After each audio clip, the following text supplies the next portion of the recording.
This is Stephen Kotler, and you're listening to Your Superior Self. Hi, I'm Anita Murjani, and this is Your Superior Self. This is Christina Rasmussen, and this is Your Superior Self. Hi, Cultural Creatives. I'm Bruce Lipton, and I'm here to join you with Your Superior Self. Hi, this is Paul Selig, and this is Your Superior Self. What's up, everybody? I'm Aubrey Marcus, and this is Your Superior Self.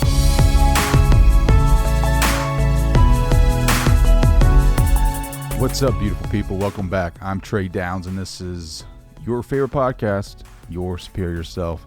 Thank you guys for taking the time to hang out with me today. Thank you for downloading this episode. If this is your first time listening, make sure to hit subscribe, leave a rating and a review. It helps me scale this thing. It helps me get this out to those who may need it the most. And for those who are returning to this loving community, welcome back. I have a most intriguing author for you guys here today. His name is Brent Hunter, and he's the author of the very successful book, The Rainbow Bridge, which is a bridge to inner peace and to world peace. It illuminates the common ground in the world's major wisdom traditions and includes a 14-point roadmap to world peace. This book has received 22 literary awards and has been endorsed by, wait for it, the Dalai Lama. It's also been endorsed by New York Times bestselling authors, doctors, attorneys, ambassadors, astronauts, Olympians, and academic award-winning actors and growing chorus of global luminaries.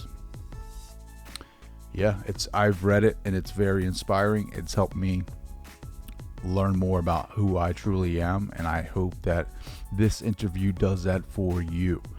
There is a powerful force inside of you that I want you to become more aware of, and through these types of conversations, my mission is for you to slowly become aware of that and become curious of what that source is inside of you, and to pick up these types of books and read them and be curious and find out what it is that sparks your interests. What is it that basically the famous quote, "Who are you?" or "Know thyself," is something that I want you to start pondering, because you are more powerful than you think. And through these conversations, through these adventures with me, you will become more curious. You'll ask yourself that. What is Trey talking about? No idea what he's talking about. What is this? What do you mean? I am this person. I am who I am. But do you really know who you are? Do you? Because I'm kind of curious. Sit down and meditate and get into these states of altered consciousness and start having some experiences, start having some of these downloads from the universe, from the cosmos, and then get back to me. Let me know what your thoughts are. And some of you guys will say, I can't sit down and meditate. I just can't do it. Listen to this interview. Listen to this clip that's about to come into your reality, and let me know. When you're in this field of oneness and unity, you experience yourself as being really more like a character in a dream, and that you're actually part of the dream. Yes, you're this character, but you're actually part of the dream. And then when you really are going deeply into the oneness, you realize not only are you the character in the dream, that you're in the dream, but you're actually the creator of the dream. But the key is, it's not you as a person. It's identification with something much larger, the oneness of everything. The oneness. And the oneness is everything from the cosmos, universe, solar system, earth, the moon, ocean, mountains, animal kingdom, human species. Everything is included in that oneness. Everything. So if God is everything, God has to be in us as well. We have to be of that source. And people, when I tell you this, we have been programmed to believe this idea of what God is. And every time I say the name God, I limit that source. I put it in a box and I say, this is my idea of what God is. And my idea of what God is nothing compared to what the real deal is. Nothing. I can't even do it justice. And like Wayne Dyer used to say about the Tao, the Tao that can be named is not the Tao. Same thing with God. The God that can be named is not God, because we cannot even fathom the idea of what that power is and what that source is, of what life is. So when we put a name on it, a technology that we've created through language, through the alphabet, so that we can communicate, you put an image on top of that, you put a restriction on that name, because you have preconditioned notions of what God is. An old man sitting up on a cloud, or a very scary ruler of the world, whatever that may be, and you think that's what God is. We don't even know truly what God is unless you know yourself. Know thyself. And I hope I piqued some interest. I hope that you take a lot from this interview. I hope that you take my advice and start meditating and start figuring it out, like what you are, because you are truly more powerful than what you think. You have this ability to connect with your higher source and receive guidance from that, from the universe, and know that everything's an opportunity. Everything, every moment is an opportunity, and it will free you. Freedom, my friend, that is the name of the game. And so I ask you now to help me with my sacred activism, coined by Andrew Harvey, which is that breaks your heart and you go after it and you bring awareness to that and you be a service to that. And mine is children suffering, and I've been really supporting and really trying to bring more awareness to abandoned children specifically. There is a fund called the Abandoned Children's Fund that is out there doing great work, that is trying to help abandoned children come home, to bring them in, to feed them, to clothe them, to give them knowledge, to give them education, to give them love. And you can find them at abandonedchildrensfund.org. And you can spread awareness through sharing through social media, or you can spread awareness through your communities, or you can donate, whatever that looks like for you, whatever that service looks like for you. I highly support you going out and finding more about this, or even finding your own sacred activism and being a chief advocate for that. I support service. I think by helping others, we help ourselves. Ultimately, we are one. And so, yeah, that's basically the message in today's episode. And then after you go there, go to traydowns.com and leave me a message. Let me know how you're doing. Let me know how your journey is making out. Let me know if you found peace. Let me know if you found the kingdom. I want to hear about it. I want to know about your experiences. I want to know what you're doing, how you're doing. I want to hear about the wisdom that you've gained, and some of the wisdom that you have communicated with me has been phenomenal. So thank you guys for listening. I cannot wait. So without further ado, here is my conversation with the great and powerful Brent Hunter. I'm doing great, Trey. How are you today? Doing awesome, man. So I have your book here, The Rainbow Bridge to Inner Peace and to World Peace. Now, this has got a lot of great quotes from great people, but the one that stands out the most is the 14th Dalai Lama. How did you get him to say something about this book? Well, I think the way I've been asked that kind of question before, and also about some of the other amazing people that have provided endorsements about the Rainbow Bridge. And the way I explain it is, it kind of feels like this book has taken on a life of its own. This book is in the 4th edition now, and published the 1st edition in 2001. And now it's on the 4th edition. And so along the way, various people have endorsed it. And it just seems that, more and more and more amazing people have come along and endorsed it. So I have a deep connection in many of the major wisdom traditions, including, and I would say almost especially, Tibetan Buddhism. And I've studied in the 4 major lineages of Tibetan Buddhism. So I have a number of connections into, some of the leading teachers and masters that are walking on the planet today. So I just reached out and sent him a copy of the book, and that began a conversation. And I'm just so humbled to say that His Holiness the Dalai Lama wrote this very beautiful endorsement. So It's awesome, kind of how man. that happened. This Thank book, you. you definitely deserve it with this book. Can you explain to people what the Rainbow Bridge is? Sure. So the Rainbow Bridge book illuminates the common ground in the world's major wisdom traditions. And I call these principles, I call them universal principles, because these are principles that are found within all like I said, all the major wisdom traditions and all the religions in the world, and it's the common ground. And so what I've done is I've focused on what is the common ground, and then put these together into what I call these universal principles. So there's 60 universal principles, and we can talk about them, but there's some things that are not necessarily going to be new to people, but just kind of reminders. And so, it's about the golden rule, for example, and love and compassion and patience and forgiveness and kindness. And there's a lot in there about the power of our mind, and the power of our ability, power of our mind to focus and intend certain things. And so there's 60 universal principles.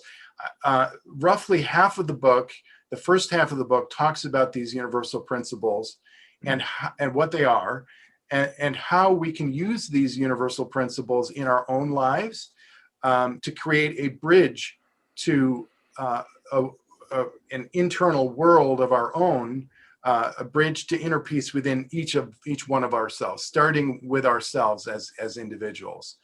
And I really like the bridge concept, because the very concept of a bridge, right, is that you're going from one place to another, and it connects, it makes connections. And so the first half of the book talks about these universal principles and how we can use them in our own individual lives, and also in our individual lives and family lives and lives out there in the world. And then in the second part of the book talks about how do we use these universal principles to create a bridge to a better world. And there's very specific concrete examples of things, including a 14-point roadmap to world peace, or it's really more of a framework for world peace that's in there as well. So I'd say at a high level, that's what the Rainbow Bridge about. It includes a lot of content. I don't think it's the kind of book that you just sit and you just read it and you're done with it. Many people have told me that it takes them really a while that they want to actually take some time to ponder things as they're reading them and to let things kind of sink in. So there's also a section on meditation and prayer, and so that's I in love a it, nutshell. man. I love it. I love this book. Thank you. And you also, did a great by the way, job. Trey, sorry, just one other thing, Trey, is that the Rainbow Bridge, the other thing is that the Rainbow Bridge, in my travels, I've discovered that originally when I called the book The Rainbow Bridge, it was a name that was kind of given to me. I was meditating and it was all of this information really was downloaded into me, so to speak, including the name. And it's just basically, it's a bridge. It's a bridge that bridges together all of the different people of the world, all of the religions, all of our races and genders and ages of people. It's this massive bridge that connects all of us. Mm-hmm. And one of the things I learned along the way, which I found fascinating, was that there are references to the Rainbow Bridge all over the world. And there are physical rainbow bridges also located all over the world.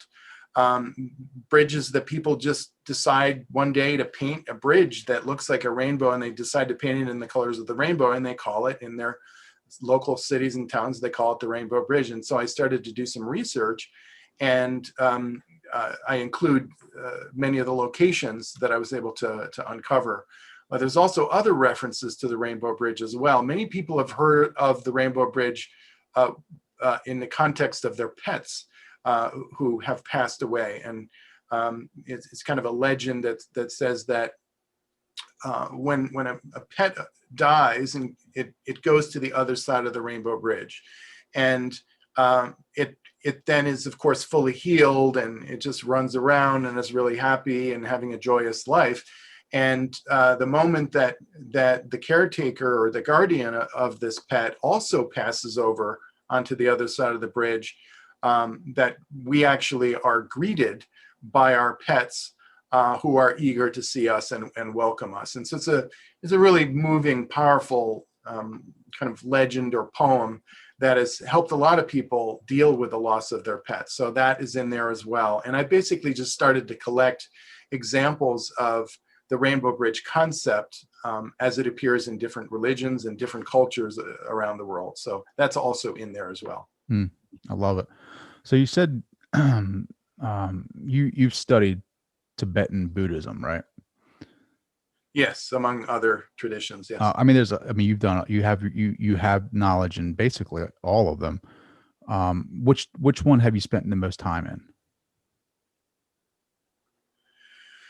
Well, that's very difficult to say. So I guess probably the way to answer it is to say that my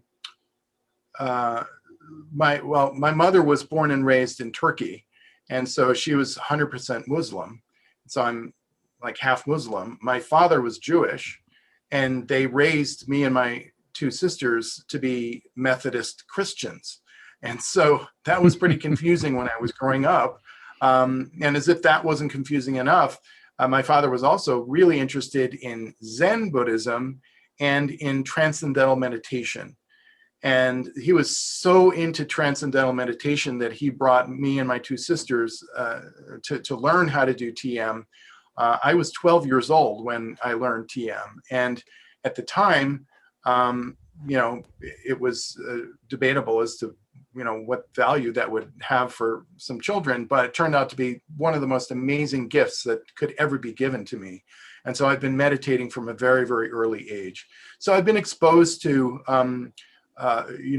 Islam and Judaism and Christianity from an early age. But I started to explore when I was in my teens, reading about other traditions as well. And I just continued that exploration. And so I've delved pretty deeply into all of the major traditions, some not as much as others, some a little bit more than others. And I say the Tibetan Buddhism tradition because Buddhism for me, and many people say the same thing, is that it is, first of all, it's actually not a religion. It's a philosophy. It's a way of thinking, and it's a way of living your life. And when I discovered that, I thought, I really need to learn more. I really want to learn more about this. And the more I studied it, the more I studied Buddhism, there's various, just like Christianity has all these different, Methodist and Protestant and Baptist and, just Catholic, and just goes on and on. Same thing applies for many of the other world traditions. And so when I was studying Buddhism, I was drawn to Tibetan Buddhism in particular. It just seemed particularly cosmic, like incredibly all-inclusive. And there were a lot of visualization exercises that were literally cosmic, where you're meditating and, you're part of your meditation includes the cosmos, the universe, and beyond. And so that was really fascinating to me. So I dove probably most deeply into Tibetan Buddhism. And like I said earlier, there's 4 major lineages within Tibetan Buddhism that I studied and received multiple empowerments in. So, yeah. Well, explain that, right? Like the meditation, the cosmos, we're linking the two. How do you do that through meditation? Well, so first of all, there's many, many different kinds of meditation. Sometimes people, when they hear the word meditation, if you don't know much about it, you may hear the term and you may imagine somebody sitting with their legs crossed and, their hands on their knees, and, that's what you're supposed to do when you meditate. That's one of thousands of ways of meditating. Transcendental meditation involves the repetition of a mantra, which is essentially a sound that has no meaning to you, and so it produces a certain kind of result in your mind, that in your mind and in your body. So they call it transcendental meditation because you transcend everything that's going on around you and you're able to really get into a very, very deep state of peace and relaxation. But there are many other kinds of meditations as well. You can sit in front of the fire, or a candle and look at a candle, or you can do breathing meditations. And then there's all sorts of visualization meditations. And so in the Tibetan tradition, they have these and it's not limited to the Tibetan tradition, but I experience it most directly and most often through that tradition. And that is that you imagine yourself as, for example, you imagine yourself as the Buddha. And you're closing your eyes and you're imagining, the forces and the energy of the cosmos kind of pouring into you, and you're imagining that you are becoming the Buddha, or said in another way, that you are increasing, the sort of Buddha-like nature within yourself. And the very act of visualizing that and doing that over time, it produces some very profound, very real results that you can experience in your life. So that's in terms of the cosmic component that you asked about. If you imagine that there are many, many different cosmic beings all around the universe, and if you just make it really simple, if you imagine that these are all Buddhas, sort of like the spirit of Buddha, you could say, right? If you imagine them from all around the cosmos, trillions of these images of the Buddha and sort of merging within you, you are visualizing this, and you are becoming that Buddha nature within you. And so that's kind of the connection to the cosmos. And I've seen that just really in a spectacular ways with the Tibetan tradition. That's amazing. Have you ever felt like the oneness, like the self melt away and become merge one with universal consciousness?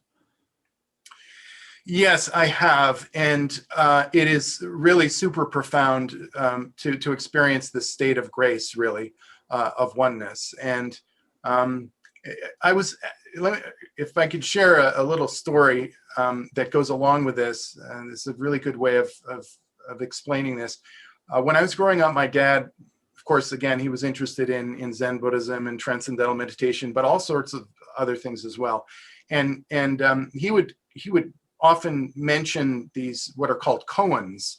And it's like, a question like, what is the sound of one hand clapping, for example, right? That's a koan that you ponder. And there isn't necessarily an answer to that. It's a process kind of that you go through. And one of the stories that he told me, just like many of the koans are little stories, one of the stories he mentioned was a story about a student who was in the woods. And he was in the forest and in the woods, and he was being chased by these tigers and lions and bears. And he was running and running and running, and finally he thought he was able to escape, but lo and behold, he sees that he actually now is at a precipice. He's actually at the edge of a cliff, and he looks down, and it's thousands of feet down, and he looks back and he sees the lions and the tigers and the bears about to, come get him. And then he decides, I've got to do something, and he jumps off the ledge. And as he does this, he grabs onto a vine, and so he's holding onto this vine, and he looks up and he sees the lions and the tigers and the bears, and he looks down. He can see all the alligators and all the other critters and creatures down below, and then he sees a strawberry in front of him, and he takes the strawberry and he eats the strawberry, and he becomes the strawberry. And that is the end of the story. And I remember when I was a child, I would wonder, like, what kind of a story is that? Like, what do you mean he becomes the strawberry? Doesn't even make any sense at all. He becomes, well, that is another way of talking about merging with the oneness, or experiencing the oneness, experiencing the unity in the universe, experiencing the unity of everything, and experiencing yourself not as a separate, three-dimensional person that we normally view ourselves as, but when you're in this field of oneness and unity, you experience yourself as being really more like a character in a dream, and that you're actually part of the dream. Yes, you're this character, but you're actually part of the dream. And then when you really are going deeply into the oneness, you realize not only are you the character in the dream, that you're in the dream, but you're actually the creator of the dream. But the key is, it's not you as a person, it's identification with something much larger, the oneness of everything. So it's something that's very, very difficult to put into words and to describe. But I would say probably the best way to think about it is, it's like what is the result of the oneness? Like, what does that feel like? What does that look like? And I would say it is a state of incredible peace and joy, the kind of joy that, sometimes when you're so happy about something, you're so overcome with emotion that you have tears coming down your eyes, but you're not really crying. It's joy, right? It's bliss, it's ecstasy. That is what it feels like to experience oneness. Do you think, you talked about the reality, this is a dream, we're the creator of this reality, and I'm assuming that you had these visions, like through meditation. Like, well, why is it that we feel like we can't control our reality? Why is it that, I wake up and I go to work, and then I feel like, it's never ending? Like, if we have the ability, and I'm just speaking in general, like, if we have the ability to realize that we're the creator, why does it feel like we're not,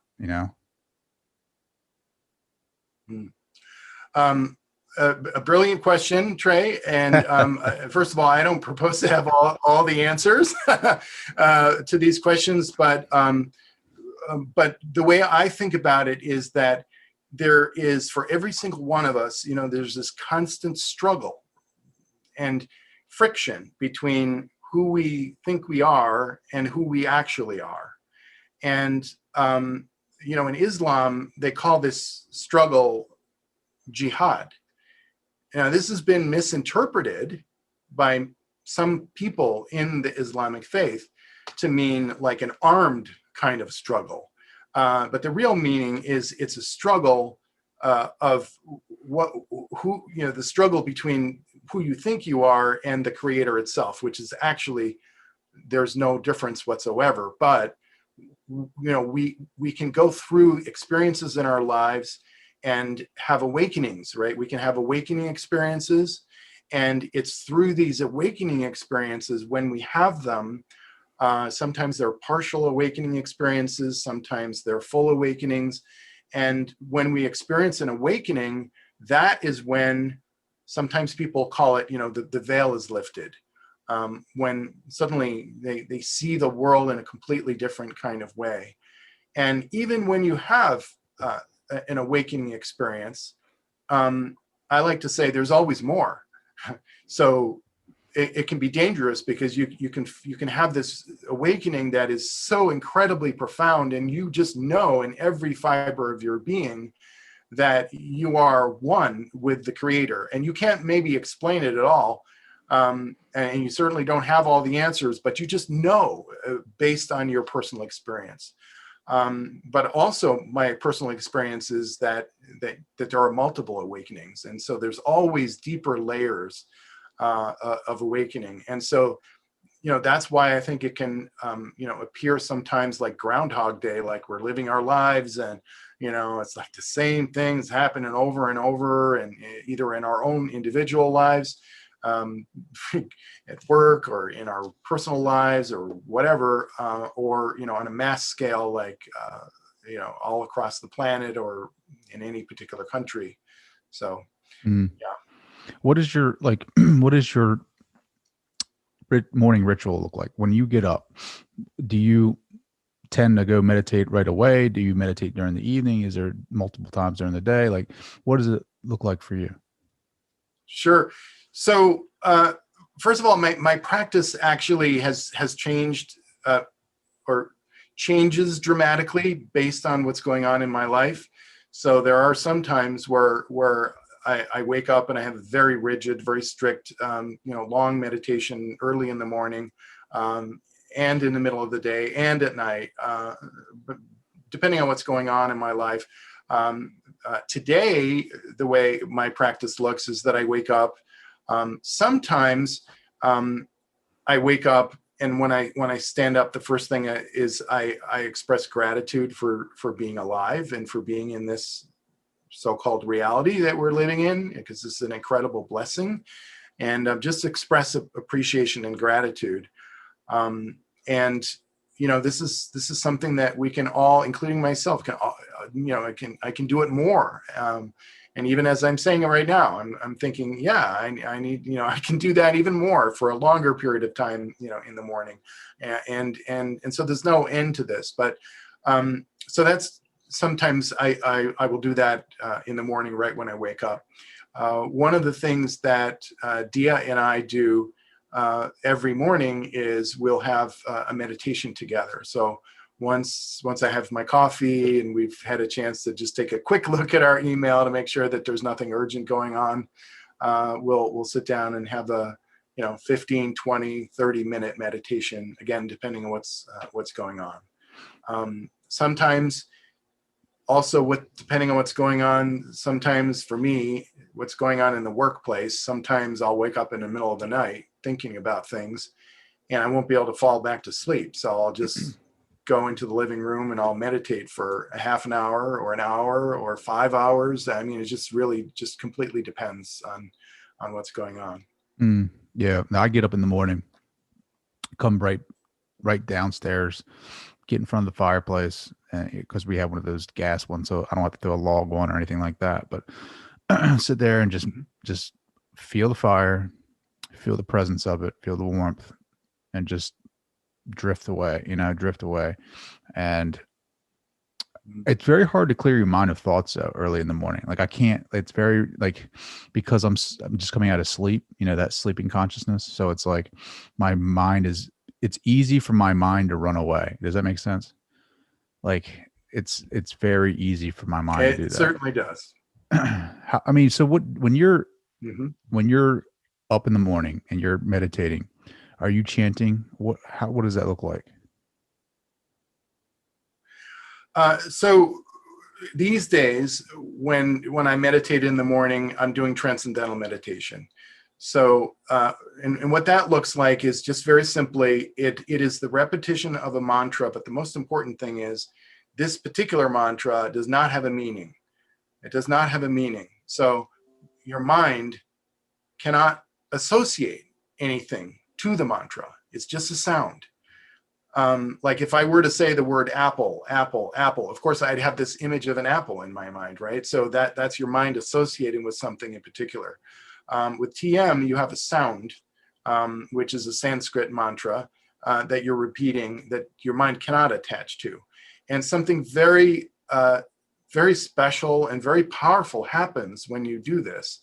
And it takes, just like anything else, it takes practice. That's why they call it a meditation practice. When you first start doing it, it can be very frustrating. And you can feel like I can't do this. I've got more. I've got to do my laundry, or I got to get up, and this, like, the mind is this. So sometimes it takes a little while, and of course, again, it depends on what's going on in my life. But repeating this particular mantra is what I do in the mornings with a transcendental meditation, and that leads to a state of very, very deep relaxation, mental relaxation, and also physical relaxation. And it's very interesting. I've recently gotten this device which allows me to measure, my sleep patterns and things, but it also measures my heart rate and my heart rate variability, and I can actually see graphs. After we meditate, I immediately look at the graph to see, and then you can see like how your heart rate goes down, your breathing goes down, your temperature is really fascinating to see. So it's very, very profound results can happen. No, I agree 100%. So you've written a successful book, this beautiful book. What are you doing next? What are you doing now? Like, what's next? That's that's a great question that I'm really deeply pondering now, because it's been a few years since I published the 4th edition of The Rainbow Bridge. I published another few books after that, a couple books on basically called Nuggets of Wisdom and More Nuggets of Wisdom, which are quotes that are wisdom based. And I also published another book called The Power of KM, Harnessing the Extraordinary Value of Knowledge Management. And that is something that we can apply in our personal lives, knowledge management, as well as in our corporate lives. But I have to say, with the last 4 years,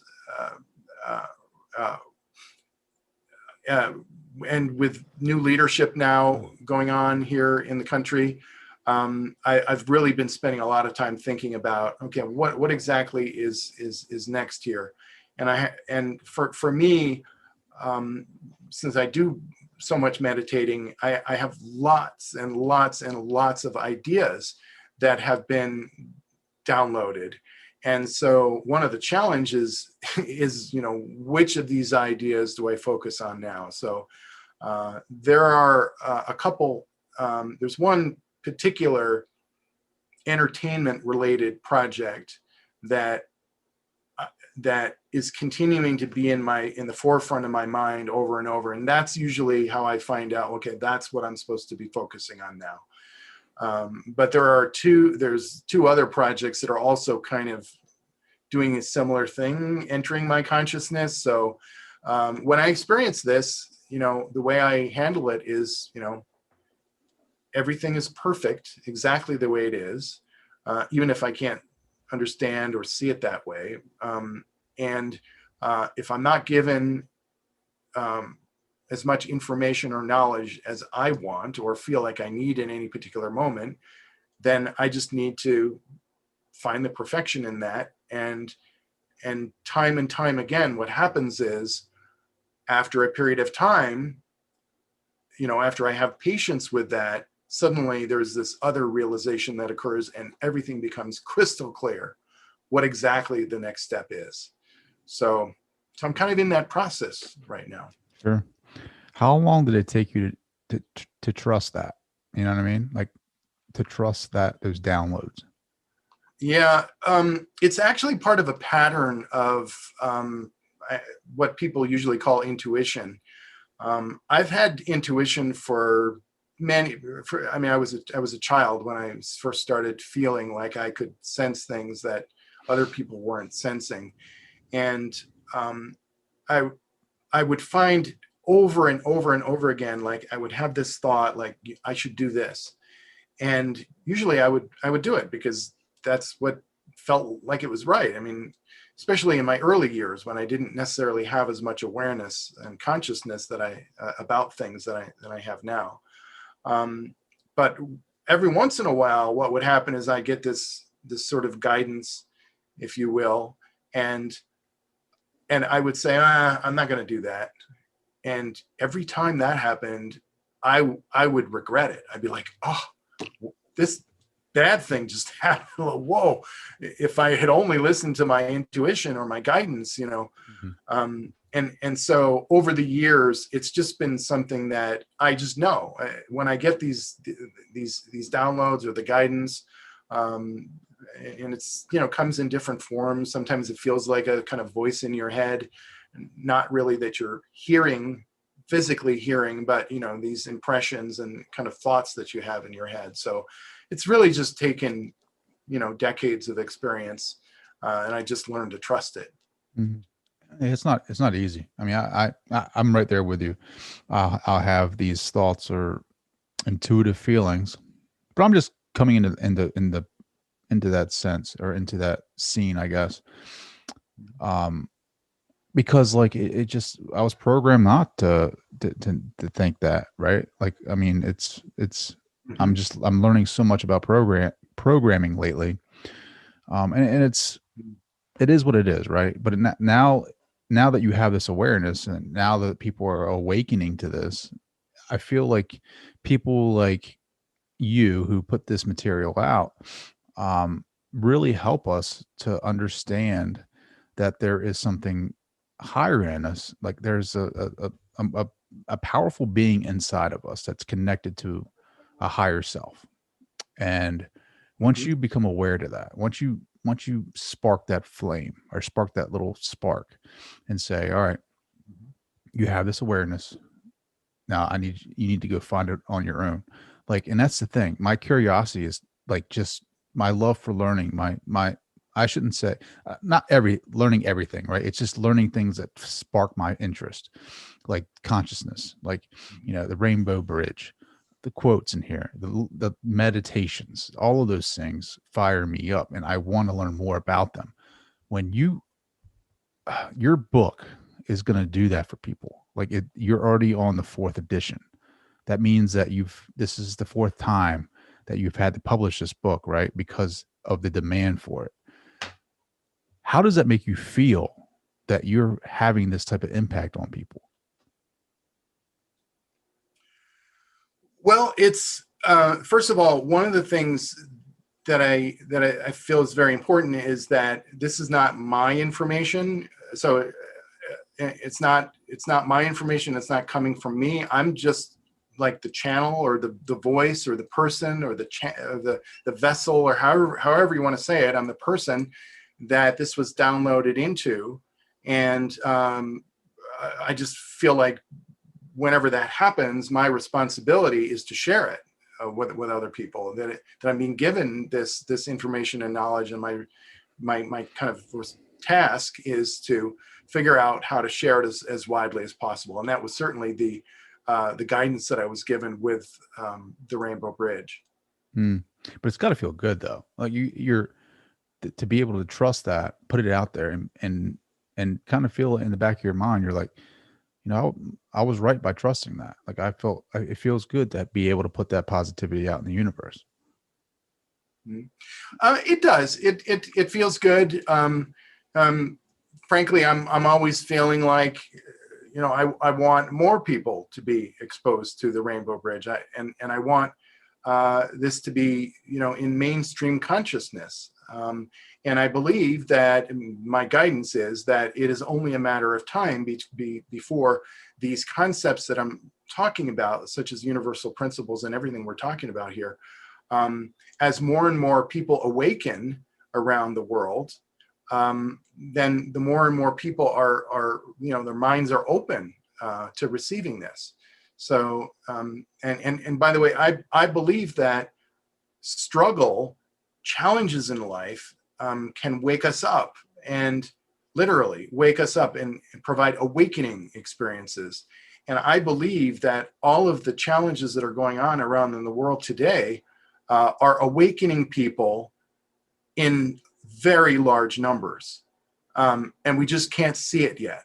And that people are going through challenges, and they don't necessarily know how to navigate these challenges. And that's one of the reasons why I feel like the Rainbow Bridge is so important for people who may not know what's it like. Maybe their lives are unraveling.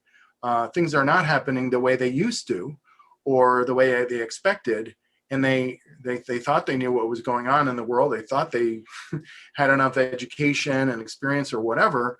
And suddenly things start happening in a completely different kind of way, and they really don't know what to do.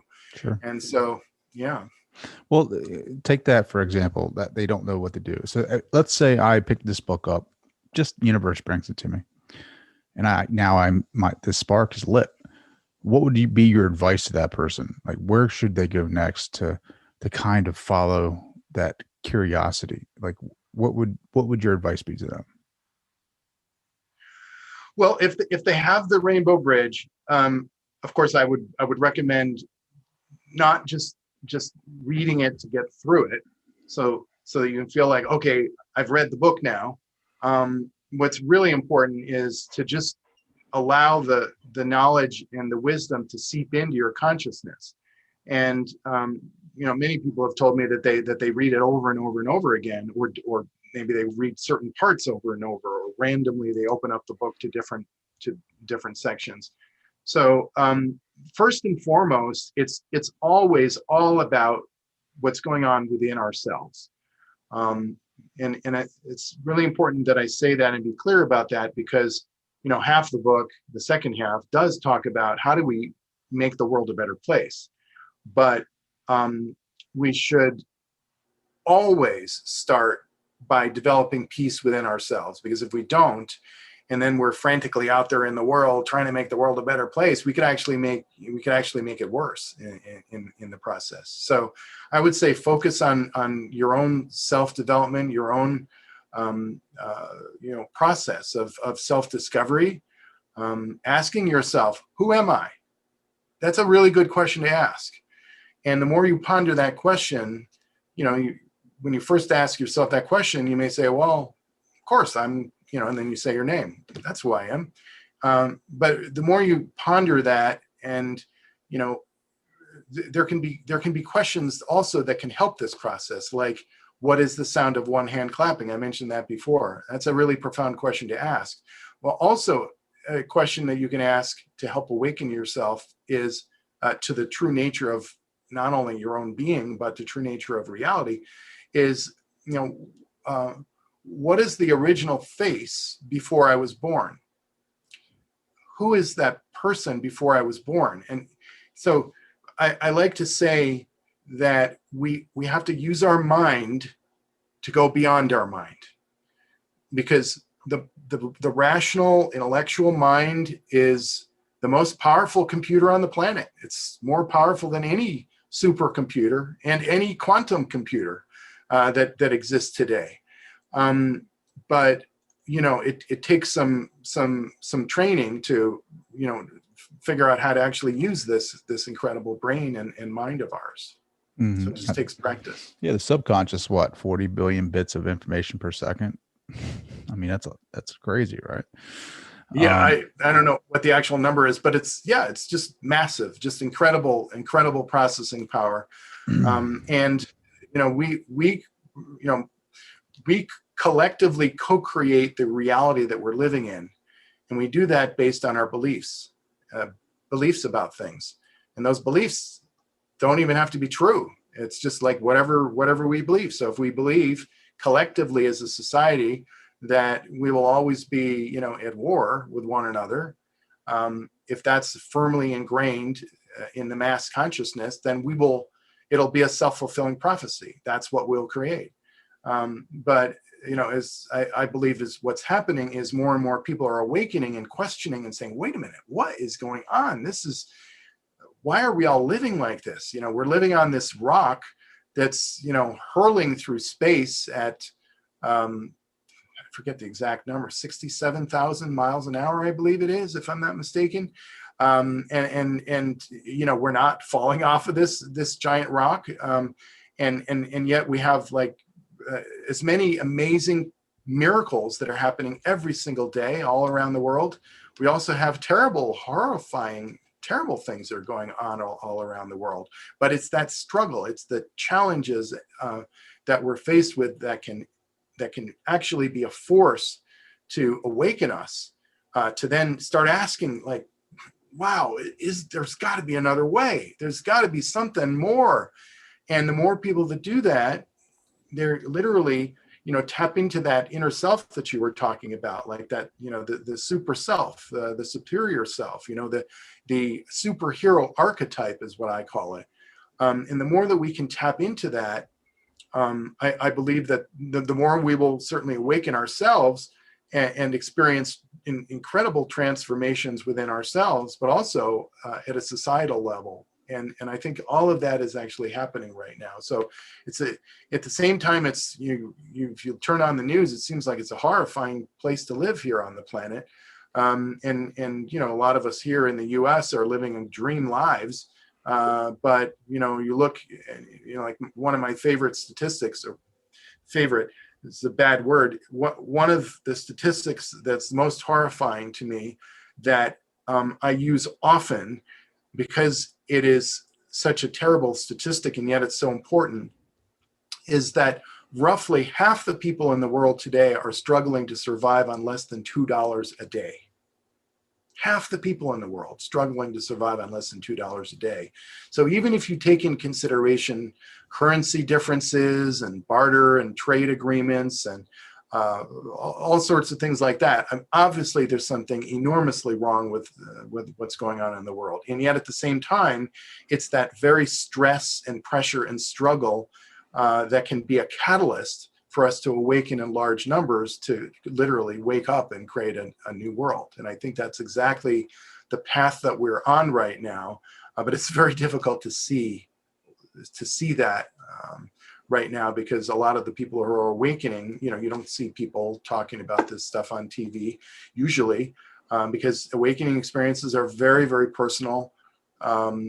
Everybody, it happens to people in completely different kinds of ways, depending on the religious tradition or depending on your experiences. I mean, they can be just completely dramatically different. And so sometimes, and also sometimes people don't want to talk about it because it seems so unreal. Like, what do you mean you woke up? Like, what does that mean? You woke up? Are you crazy now? Like that's what a lot of people think when you start sharing, an awakening experience or sharing some of these expanded consciousness experiences that you can have. No, yet this is what's happening though.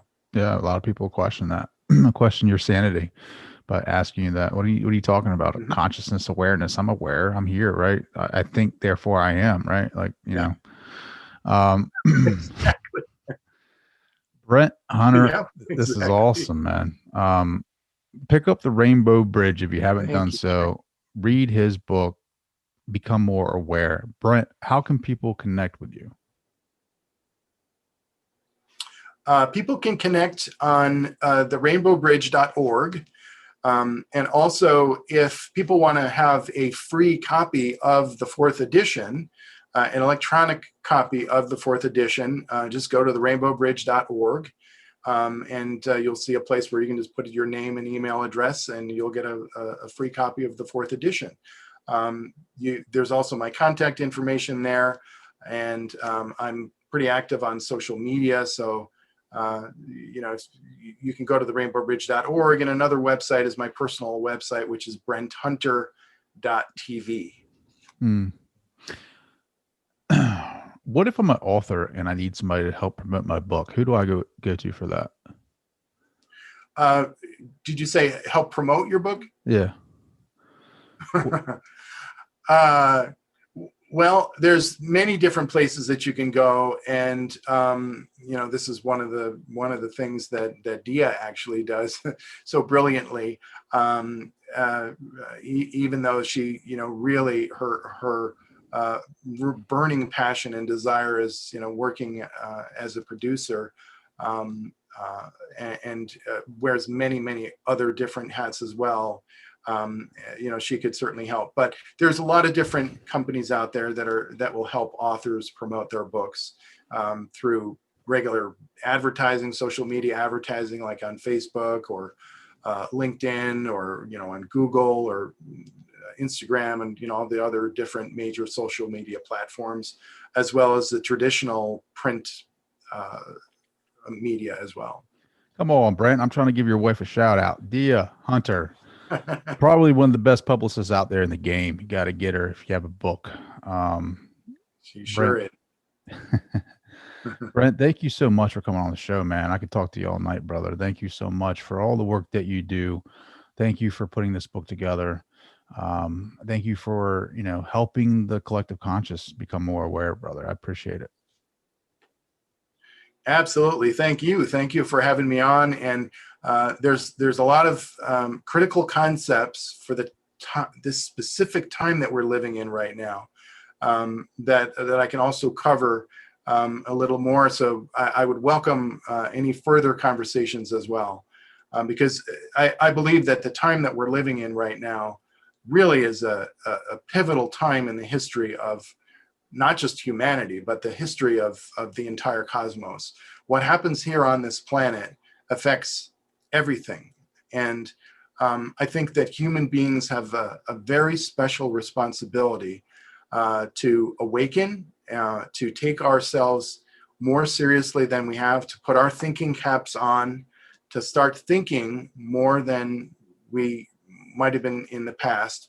But also connecting not just with our heads, but also with our hearts. It's a time really for massive transformation. And I believe that we're in this very special time, and each one of us makes a difference. Every single one of us makes a difference, and each person matters in their own special, unique way. So there's a number of other things that I can mention about the financial system that's going on in the planet today, the need for a global operating system. There's some other in the topic of world community or world citizenship. These are a couple other really critical topics that I'd love to explore in more detail whenever that opportunity might arise.